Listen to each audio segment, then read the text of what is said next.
एक बार पिता और पुत्र जलमार्ग से यात्रा कर रहे थे और दोनों रास्ता भटक गए।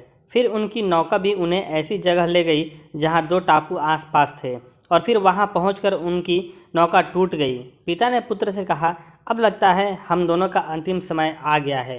दूर दूर तक कोई सहारा नहीं दिख रहा है। अचानक उन्हें एक उपाय सूझा।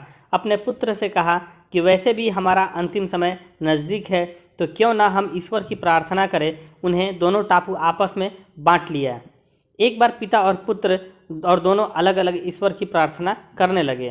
पुत्र ने ईश्वर से कहा, हे भगवान, इस टापू पर बड़े पेड़ पौधे उग जाए जिसके फल फूल से हम अपनी भूख मिटा सके। प्रार्थना सुनी गई। तत्काल पेड़ पौधे उग गए और उसमें फल भी आ गए। उसने कहा, यह तो चमत्कार हो गया। फिर उसने प्रार्थना की, एक सुंदर स्त्री आ जाए जिसे हम यहाँ उसके साथ रहकर अपना परिवार बसाएं।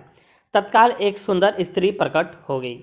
अब उसने सोचा कि मेरा हर प्रार्थना सुनी जा रही है, तो क्यों ना हम ईश्वर से यहाँ से बाहर निकलने का रास्ता मांगें। उसने ऐसा ही किया। उसने प्रार्थना की, एक नई नाव आ जाए जिसमें सवार होकर हम यहाँ से बाहर निकल सकें।